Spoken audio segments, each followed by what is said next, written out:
Всем доброе утро, дорогие друзья! С вами канал Преодоление, и я ее ведущий Моченко Иван Викторович. И в эфире игра Куисленд. Мы сегодня будем с вами играть в сложном режиме, дорогие зрители Ютуба и Рутуба. Ну что же, мы начинаем. Так, поехали. Итак, первый раунд. Также будем играть по 3 раунда, дорогие друзья. Ну что же, поехали. Начнем с этой, наверное. Так, о, отлично, угадал. Угадал. Так, что произошло в гостинице Radisson Collection 16 декабря 2022 года в Берлине? Может быть, пожар был? А, нет. Лопнул аквадом в центре гостиницы.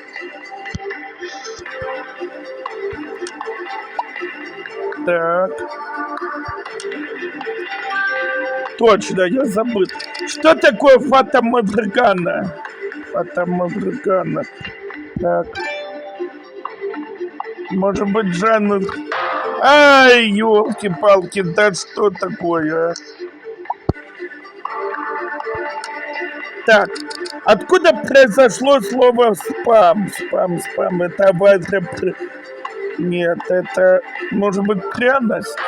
Да ёлки-палки, да ты смотри, а, блядь. Блин, то есть, ой, я что-то, ой. Как называется самая опасная муха? Муха ЦЦ. Вон, наконец-то. Да. Не дают почитать даже своими нравится, вопрос нет. Там все нравится. Так. Давайте-ка вот так, наверное. Что изначально означало слово спам? Спам. Может быть, спам это консервное мясо, да? Во, наконец-то. Спам это значит от другого марка, от консервного мяса, производимого американской компанией Hormel Foods Quadration. В 1937 году Hormel начал выпуск консервированного мяса под маркой Спам. Но это понятно. Так. Поехали дальше. Так, что такое байкальский дзен?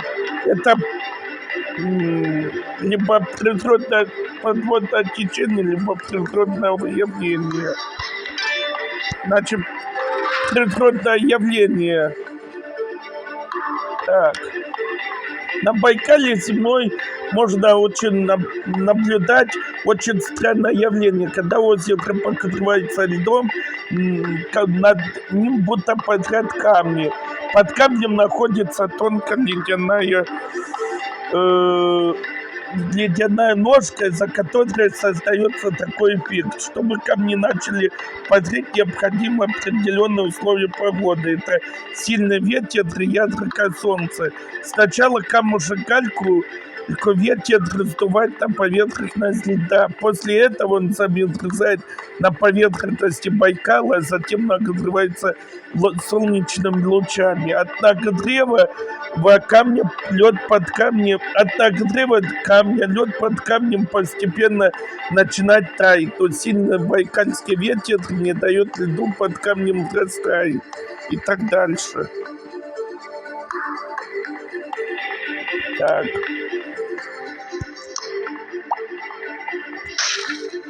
Началось реклама это. Так, ну тут...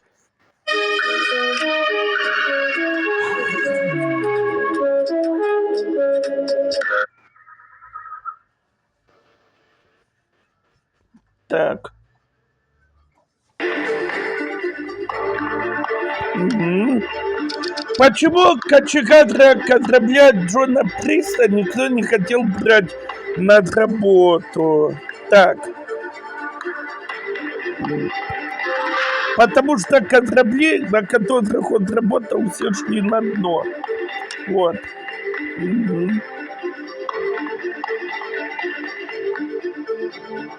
Так. Мгм. Так, где находится самый шикарный мост в мире? В Питере. Да, в Питере.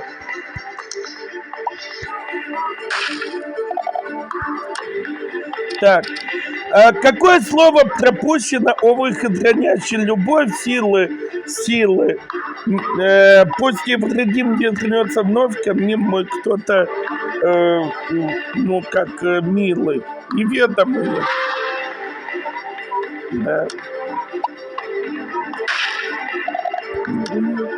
Это из фильма, это из фильма, там Алиса Фрейндлих пела служебный роман.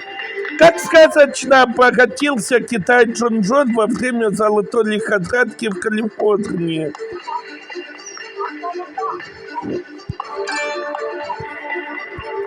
Ах, мыл одежду золотоискателей.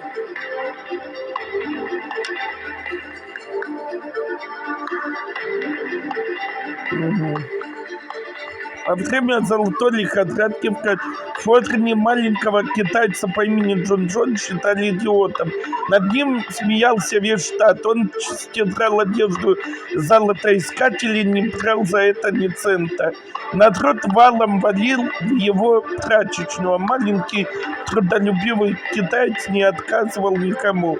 За несколько месяцев работы Джон Джон намыл столько золотой пыли из карманов, складок одежды, золотоискателей, что этого золота хватило ему на всю жизнь. Вот так вот.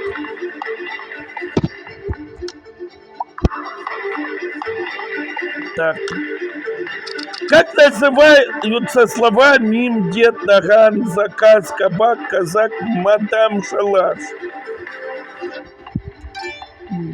Может быть, палиндромы?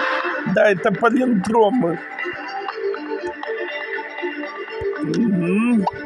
Новый предрожденный победитель. Угу. Так. Какое растение изображено на картинке? Мне-то сельскому жителю не знать, что это хмель. Угу. Так.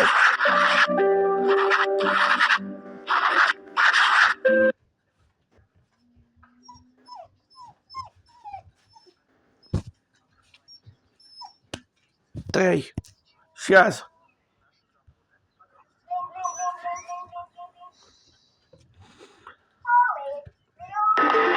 Угу. Так, какого цвета были первые автомобильные шины? Я думаю, белого. Да, белого. Бог не думал.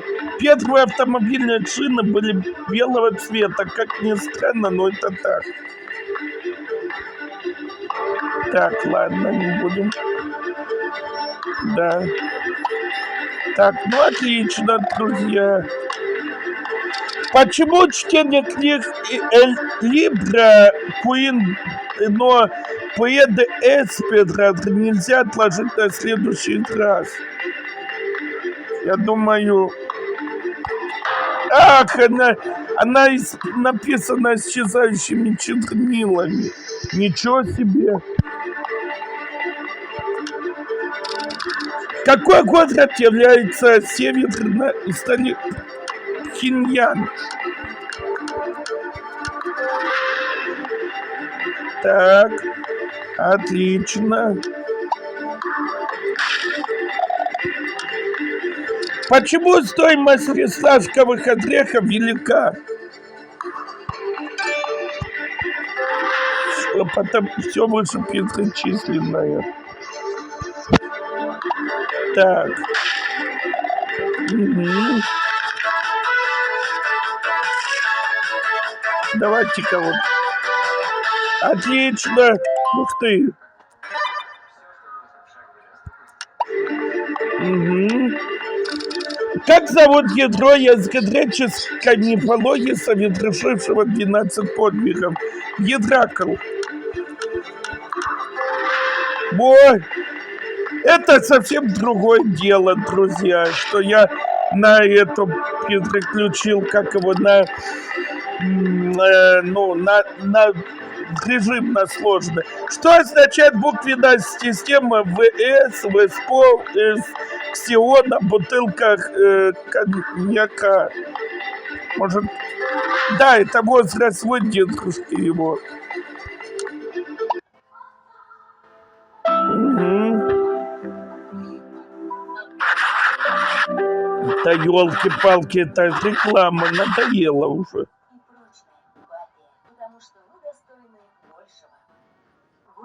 Так.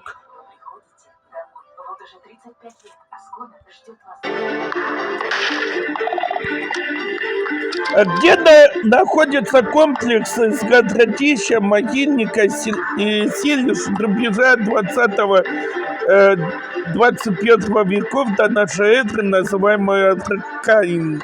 Ну, Адракаин. Может, у нас? Да, у нас в Челябинской области. Мгм. Мгм. Так, ну это понятно. Так, ну понятно. Хорошо. Поехали дальше, друзья. 4 ошибки допустил я, даже 5 ошибок. Так, двойной вопрос. Так, что сделал спортсмен Иван Аная на соревнованиях по бегу в Испании в 2012 году? Может, отказался? Подталкивал кенийца в спину, показывая на финишную черту. 6 ошибок. Ну что же, друзья, вот первый раунд мы завершили. Давайте второй раунд пройдем.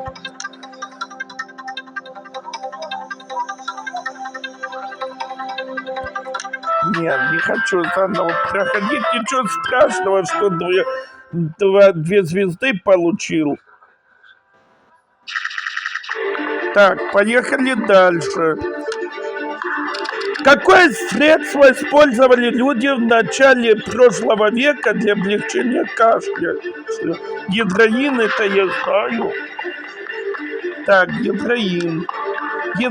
Термин гидроин использовался в фармацевтической компании Bayer как тетраграмматика. Вначале препаратом лечили кашель, боль, в горле, астму, туберкулез. Затем он стал использоваться как обезболивающее. Гидроиновые капли приписывали младенцам, чтобы облегчить вред зубов. О как! Еще позже гидроином стали лечить морфиновых наркоманов. Так вот откуда наркоманы взялись, оказывается. Медицинское сообщество было в восторге. Ранние исследования не выявляли никаких побочных эффектов. Люди, принимающие препарат, начали отмечать прилив энергии и поднятие настроения. Однако у медиков появились подозрения насчет отсутствия привыкания к гидроину. Пациенты постоянно возвращались за новой дозой лекарства. К сожалению, когда медики сошлись во мнении, что гидроин опасен, черный рынок процветал. В 30-х годах 20 века наркотик попал под запрет. В большинстве стран, но до сих пор продолжает уносить множество жизней. Вот откуда появился гидроин. Ничего себе, друзья. Так, чем обусловлена смертельная болезнь кудру, до недавнего времени распространена у аборигенов Новой Гвинеи? Может быть... А! Поедание мозга человека. Не, объяснять я не буду. Да, это очень долго. Сейчас я посмотрю рекламу, а то...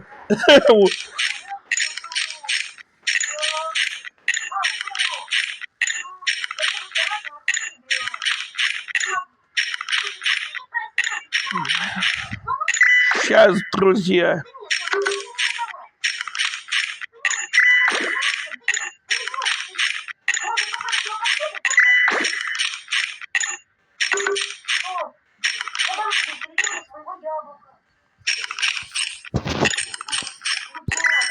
Минутку терпения, и я вернусь. Ну что же, друзья, ну а мы продолжаем игру. Ну что же, поехали дальше. Продолжите изречение древнегреческого политика и поэта Хилона. А мертвых либо хорошо, либо ничего. Может быть, либо... лучше... А, кроме правды. Ладно, ничего страшного. Какая птица изображена на фото? Так, что за птица такая? Либо это южноамериканская гарпия. Вот что это за птица такая. Ладно. Я буду иногда так читать, друзья, объяснения, потому что, чтобы время не тратить на все это, потому что очень много интересного.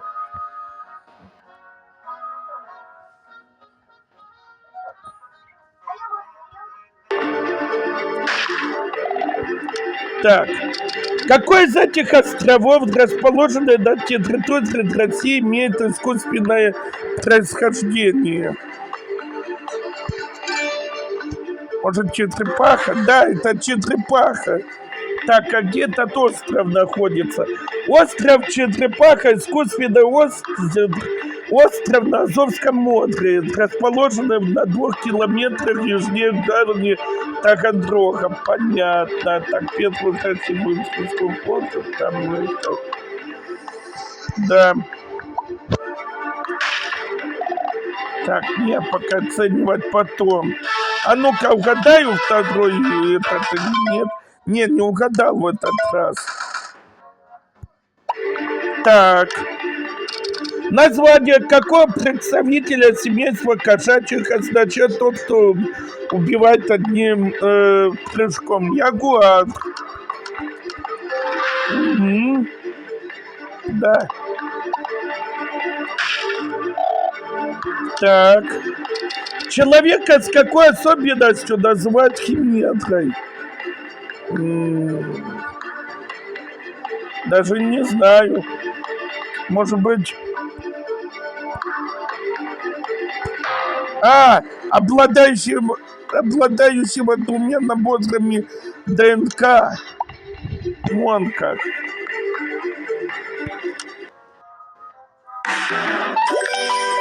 Друзья, я верну. Ну что же, друзья, мы продолжаем. Так, что означало слово «лето» у древних славян? Так, ну это явно либо, ну, время года. Год.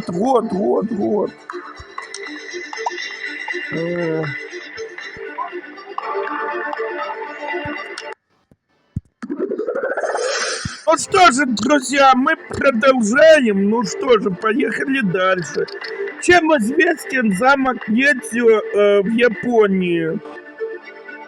Так, ну если вот тут вот, что это из камней, наверное. Поющими полами. Да елки-палки. Так. Сейчас мы с вами... Так, 2 минус 1. 1. 7 плюс 8, 15. 7. 8 плюс 30. 17 и 5. Это у нас 12. Минус 2. 18 плюс 8, 26. 717, 88, 64, 96, 54, 11, 64, 36, 3, 50, дважды 3, это 6, 6, 12, 24, 33, 9, 0 плюс 8, 0. 5 плюс 8, это у нас 12, от 6, ну, 15. Так, ну что же, друзья, мы продолжаем. Какое прозвище получил российский император Александр III? Тут у меня либо Митроторец, либо Митроторец, да, я вспомнил.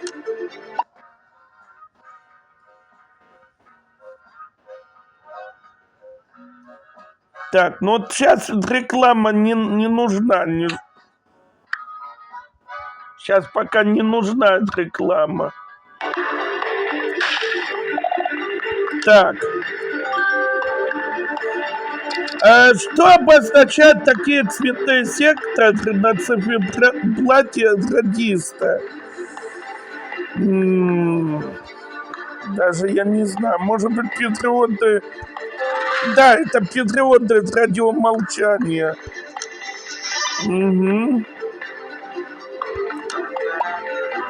Второй ранг получил, это хорошо.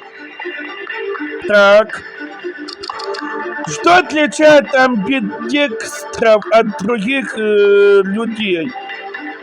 Так, а что же это? Может быть, одинаковое владение обеими руками. Так это что, я амбидекстрия, это врожденное или выработанное в тренировке равное развитие функций обеих рук, без выделения ведущей руки способность человека выполнять двигательное действие правой и левой рукой с одинаковой скоростью, эффективностью. Примерно у 1% детей амбидекстрия бывает врожденной. Такие дети вдвое больше склонны к языковым затруднениям и СДВГ. Их оценки в среднем хуже, чем у правшей и левшей. Однако, как показывают современные исследования, амбидекстрия способствует более интуитивному пониманию социальной экономики. Как следствие, такие люди становятся более успешными в обществе. Обратное явление, когда человеку сложно использовать обе руки, называют амбисинистрией. Ничего себе, друзья! Так я что, амбидекстер получаюсь? Потому что я обоими руками одинаково владею. Ничего себе, я этого не знал. Какое явление встречается у людей незадолго до смерти от отражения?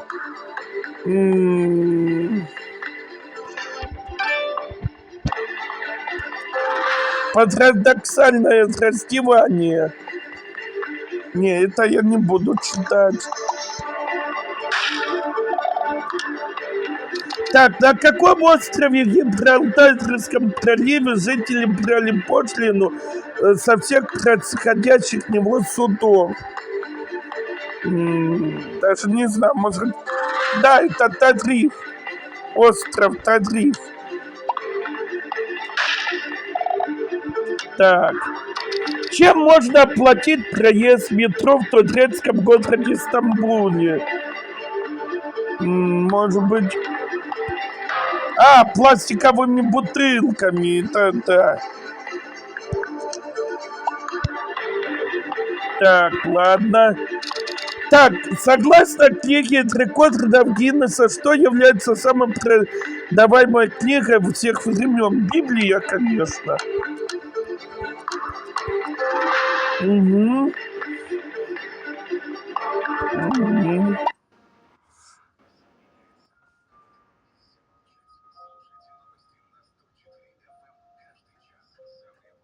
Так, опять. Ну, не надо сейчас рекламу. Так. Давайте-ка вот тут, а потом уже там. Чем был примечателен человек по имени Адам Грейнер? Он был... он был... Вот тут обозначает, что вот он был по фотке, что и карликом, и гигантом он был. Так. Угу. Кого из питомцев в ненецких семьях приручают к рукам, держат в чумах и называют Авка? Авка. Но если только собачонку... олененка, тю, елки-палки. Точно же, я ж... Как я этого не это...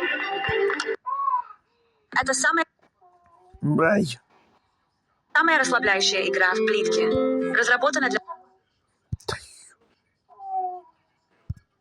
пожилых людей. Ну что же, друзья, мы продолжаем. Так, в какой стране находится каток самой большой в мире площадью ледового покрытия? У нас в России. Так, и находится он, по-моему, в Питере. Сейчас посмотрим. А, на ВДНХ в Москве. Да, на ВДНХ. Ой, так. Так, ну что же, какая собака не вернулась из космоса? Так, белка и стрелка не вернулись. Либо лайка, либо шайка. Я, по-моему, лайка. Да, лайка вот не вернулась.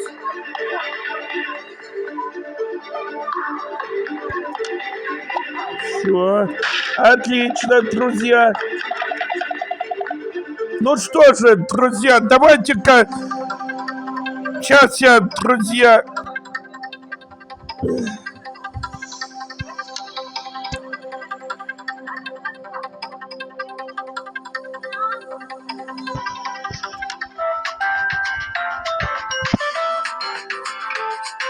Ну что же, друзья, сейчас одну минуточку потерпите.